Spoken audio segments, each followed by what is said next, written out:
নবীর উম্মত হযরত খুবাইব রাদিয়াল্লাহু তাআলা আনহুর ঘটনা আপনারা অনেকে জানেন। হযরত খুবাইব রাদিয়াল্লাহু তাআলা আনহু আমার মায়ার নবীজি সাল্লাল্লাহু আলাইহি ওয়াসাল্লামের জলিলুল কদর একজন সাহাবী। হযরত খুবাইবকে বেঈমানরা গ্রেফতার করে নিয়ে গেছে।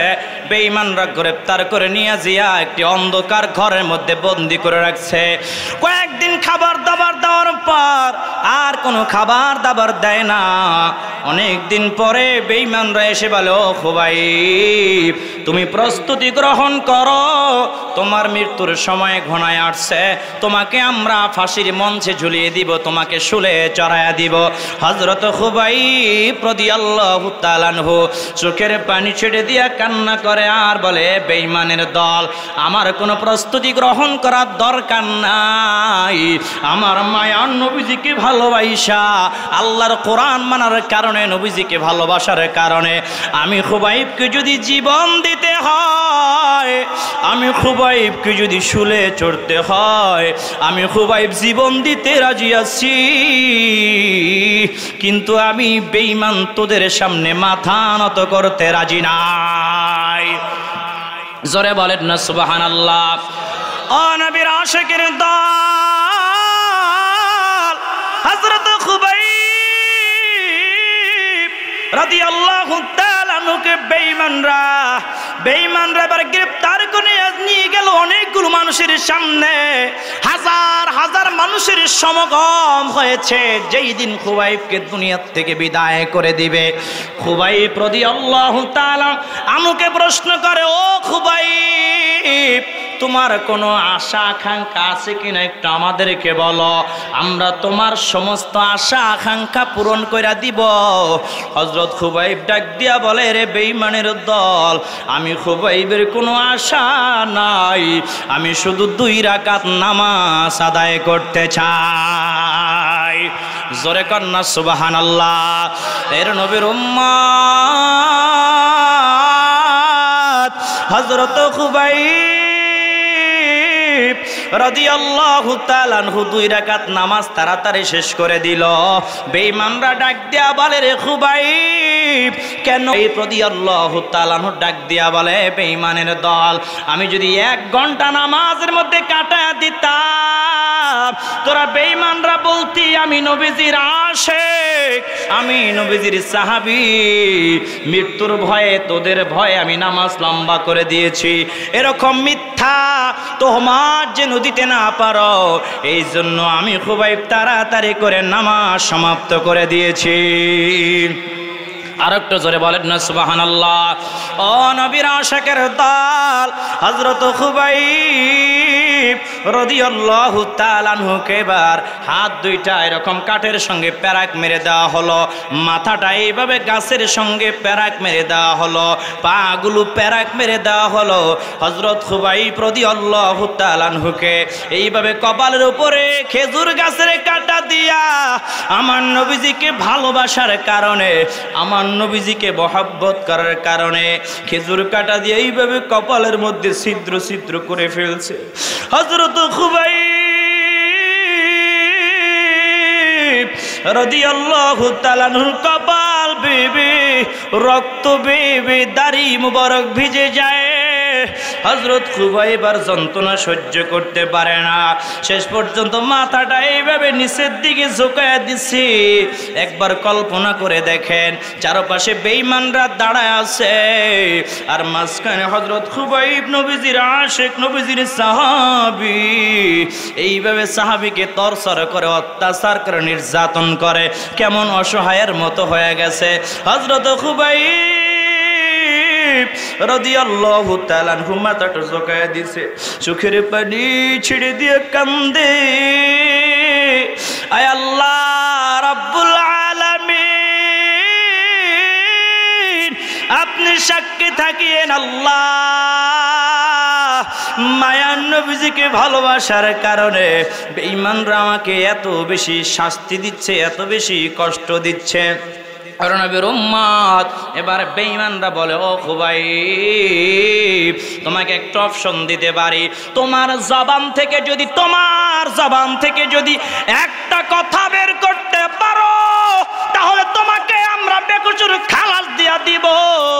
হযরত খুবাইব রাদিয়াল্লাহু তাআলা আনহু অনেক কষ্ট করে মাথাটা আস্তে করে উঁচু করেছে, ডাক দিয়া বলে, বেঈমানের দল, কি এমন কথা আমার জবান থেকে বের করার কারণে আমাকে তোমরা বেকসুর খালাস দিয়া দিবা?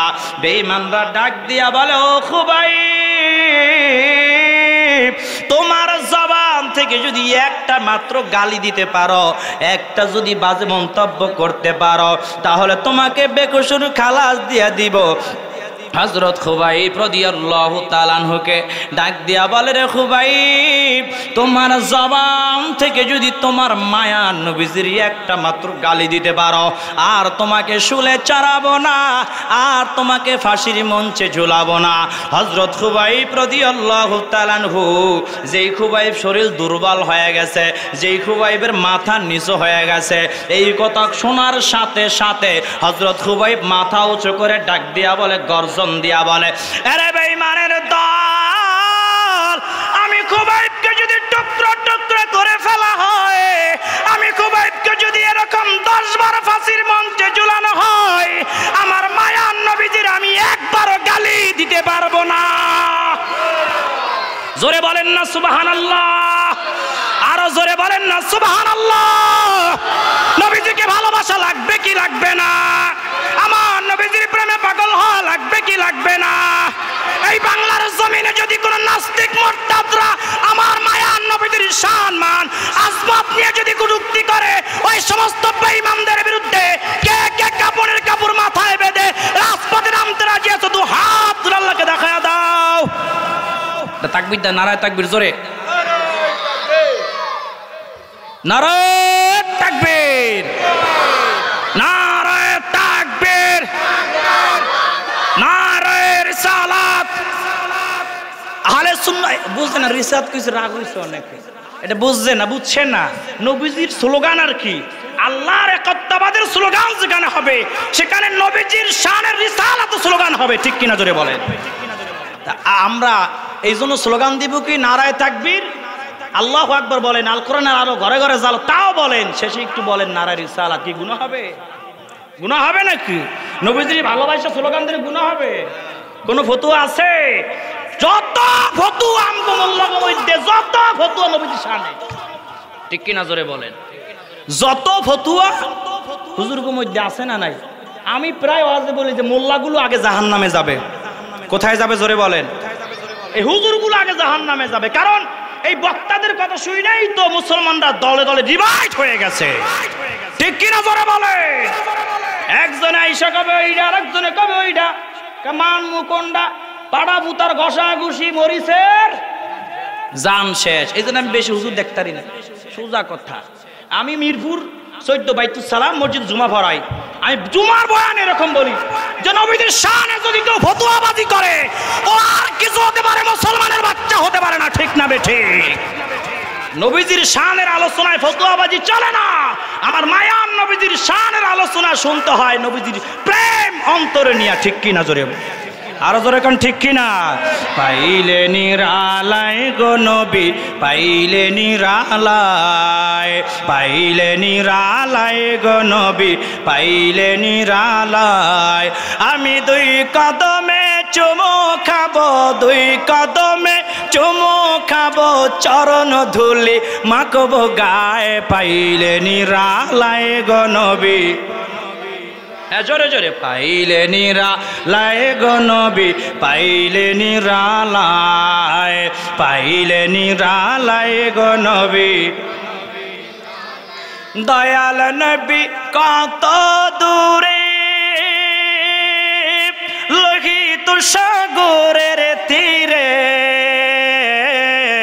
মদিনার সোনার ঘরে, মদিনার সোনার ঘরে শুয়ে আছে সর্বদায়, পাইলে নিরালায় গো নবী।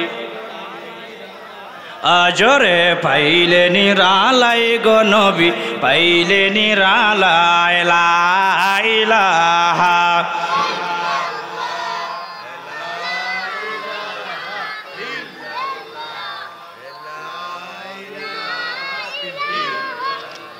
আজরে লা ইলাহা ও লা ইলাহা লা ইলাহা ইল্লাল্লাহু মুহাম্মাদুর রাসূলুল্লাহ সাল্লাল্লাহু আলাইহি ওয়াসাল্লাম। কষ্ট হয়নি? কষ্ট হন না? এ জায়গা তো সিটিংয়ে আছে, সাতক্ষীরা আছে, খুলনাইয়া আছে, বরিশালে আছে, কুমিল্লা আছে, আরো কোথার জন্য আছে, ময়মনসিংহে আছে, হাঙ্গা জায়গার মানুষ আছে, ঠিক কিনা জোরে বলেন। হাঙ্গা জায়গা মানে বোঝেন? সমস্ত জায়গার সংক্ষিপ্তভাবে আমরা কি বলি, হাঙ্গা জায়গার মানুষ। কথা বুঝতে পেরেছেন? আপনাকে মাইন্ড করতেছেন নাকি? আমাদের এলাকার ছেলে এত কথা বলে, কয় 4 বছর কি ফলাইছিল নাকি? অনেকে খুঁজে পায় না। 4 বছর আপনার আমার সান নাই, রিজেক্ট করে দিছে। কে লেগে আল্লাহ জানে। আমি যে বয়ান করি খারাপ করি নাকি? আমি কি মাজারে সিজদা দিতে বলছি? অনেকে এলাকায় ছড়াইছে, কয় ও মাজার পূজারি হয়ে গেছে। আমার প্রশ্ন হলো, মাজারে জিয়ারত করা সুন্নত, কবরে জিয়ারত করা সুন্নত।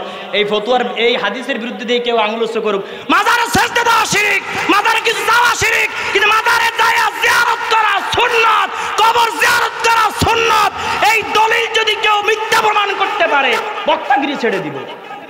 কেউ প্রমাণ করতে পারবে? মাজারে সিজদা দেওয়া কি শিরক? মাজারে সিজদা দেওয়া। কিন্তু মাজার জিয়ারত করা, মাজারে যায় কি সাউন্ড যাইব? কিন্তু যিনি আল্লাহর ওলি শুয়ে আছে তার ওসিলায় আমরা আল্লাহর কাছে চাই। আমরা ওই যিনি ময়রা ফয়রা রয়েছে এর কাছে আমরা কিছু চাই না, ঠিক কিনা জোরে বলেন? এই আকীদাই তো আমি লালন করি। আমি আগে ফির মানতাম না, এখন আমি ফির মানি। তা গুণ হইব? আমি তো বন্ড ফির মানি না, আমি হক্কানি ফির। যারা পায়ে সেজদা নেয় না, নারী পুরুষ এক জায়গায় নাচানাচি ঝাঁকানাক্কা করে না, আমি তো এরম ফির মানি। যারা নারী পুরুষ নিয়ে করে, এদেরকে আমরা মানি না, এরা ভণ্ড, ঠিক কিনা জোরে বলেন? এদের সাথে আমাদের কোনো সম্পর্ক নাই, এরা ভণ্ড, ঠিক কিনা? এই যে দরগাতলা, এখানে যে নাচ গান হয়, আমি এই গজালিয়া বাজার থেকে ঘোষণা দিয়ে গেলাম, আর জীবনও এই দরগাতলা কোনো নাচ গান হবে না। এই দরগাতলা দরবারে ওখানে ওয়াজ মাহফিল হবে, মিলাদ মাহফিল হবে, ঠিক কিনা জোরে বলেন? ও আমার যুবক ভাইয়েরা, সচেতন হওয়া লাগবে, তোমাদের খেয়াল রাখা লাগবে। এই সমাজে যদি কেউ নারী পুরুষ এক জায়গায় নাচানাচি করে, দরবারের নামে, ওরসের নামে ভণ্ডামি করে, ওগুলো ভেঙে তছনছ করে দেওয়া লাগবে, ঠিক কিনা জোরে বলেন? আমি কি ঠিক পথে আছি না বেঠিক পথে আছি? এলাকায় ছড়াইছে মাজার পূজারি হয়েছে, পীর ধরলে কি মাজার পূজারি হয়ে যায় নাকি? কথা বলে না। পীরের যদি এক জায়গায় আমি যে একটু বায়াত নিছি যে আমি আপনার সোহবাতে এখন থেকে চলবো, এটা কি গুনাহ হবে? গুনাহ হবে না। তা আমি যদি বলি মাজার সিজদা দেওয়া জায়েজ, আমি যদি বলি নারী পুরুষ এক জায়গায় নাচানাচি করা জায়েজ, তখন আপনি আমাকে বন্ড ট্যাগ লাগাইতে পারবেন। তার আগে আপনি এক মুহূর্তের জন্য বন্ড ট্যাগ লাগাইলে আপনি আল্লাহর কাছে দায়বদ্ধ হয়ে যাবেন, ঠিক কিনা জোরে বলেন? এই অজুহাতে আপনাদের ছেলেকে আপনারা 3-4 বছর দূরে রেখেছেন। আমি ঘোষণা দিয়ে গেলাম আজকেই এই গজালিয়া মাহফিল থেকে একটা ঘোষণা দিয়ে গেলাম, এলাকায় যত মাহফিল হবে আমাকে বলবেন, আমি 1 টাকাও নিব না, আমি প্রত্যেক মাহফিলে 5,000 টাকা করে দিব। মারহাবা জোরে বলেন। আজকের এই গজালিয়া, যেহেতু আমি এই মাদ্রাসার থেকে আমার হাতে খড়ি, আমার জীবনের প্রথম কলম ধরেছি, মানে এই হেফজ যে পড়া, এখান থেকে আমি শুরু করেছি, ঠিক কিনা জোরে বলেন? তা আমার এই মাদ্রাসায় আজকে আমার বন্ধু নুর হোসেন যখন বললো আরো 1 মাস 15-20 দিন আগে, দোস্ত তুই তো অনেক দিন গ্রামের বাহিরে, যদিও তুই ঢাকায় থাকো, এখন বড় বক্তা হয়ে গেছো, বাহিরে তোর মাহফিল হাজার হাজার মানুষ হয়, তো এলাকায় তোর একটু সময় দেওয়ার দরকার আছে, তুই একটু আস, তোর আবদার করি। তা বন্ধু যখন বলছে আসা লাগবে কি লাগবে না, আমার বন্ধু আমার লাগে 4 বছর কথা বলে, বন্ধুই 4 বছর কথা কয় না। যে বন্ধু এক লাগে ঘুমাইছিল, ওই হাফ প্যান্ট বিন্দা, ওই যে ওই খালের মধ্যে লাফ দিয়ে জাপ মারছি, সেই বন্ধু ভুল বুঝ জ্বালাইছিল, লাস্টে দেখা যায় না আমি তো যা কই ঠিকই কই, আর ভুল বুঝে না, লাস্টে দাওয়াত দিছে, দাওয়াত দিয়ে এই যে আমার বন্ধুর এবং আমার হাবেশ মা কিতা কয় আমার তা দেওয়ার দ্বারা ওই আজকেও দিয়া যাবো 100 টাকা। তা আমার এই মাদ্রাসায় যেহেতু আমি পড়েছি, দাওয়াত দিলেও আসতাম, না দিলেও মোহাম্মদপুর আইছিলাম, মনে আছে আপনাদের? গত বছর না আগের বছর আইছিলাম, আমাকে মাইক ধরতে দেওয়া হয়নি। কেন আল্লাহ জানে কি ভুল বোঝাবুঝি হয়েছে, দেয় নাই। আপনার একজন এই এলাকার একজন ছেলে সারা বাংলাদেশ না সারা পৃথিবীতে বয়ান করুক, চান কি চান না? চান কি চান না? আমার নাম আপনারা যেখানে যায় বলবেন, মিজবুর রহমান শাহিন বলেন, আর শাহিন হুজুর বলেন, আর রফিকি হুজুর বলেন, সবাই চিনে। এক নামে বলবেন যে একে চিনেন, ইউটিউবতে বাইর করে দিবেন, সবাই চেনে। এটা আপনাদের দোয়া, আপনাদের ভালোবাসা, মা বাবার দোয়া, ওস্তাদদের দোয়া, ঠিক কিনা জোরে বলেন। এই এলাকায় জীবন আমি কারো লোক বেয়াদবি করছি জান, কেউ বলতে পারবে? এলাকায় অনেক এইগুলো সব আমার এলাকার মানুষ। এই যে আমার গফর, আমার চাচা আছে, এই একজন আমার চাচা আছে, এই একজন আমার ঈশা আলী চাচা আছে, আমার ফজর আলী বন্ধু আছে, আমার এই যে এই মোহর আলী আমার দাদা আছে। এখন পর্যন্ত চাচা না দাদা না, হ্যাঁ বুঝলি না, চাচা হইব, দাদা কেমন হইব? কারণ শহীদ হুজুরের বাইরে চাচা।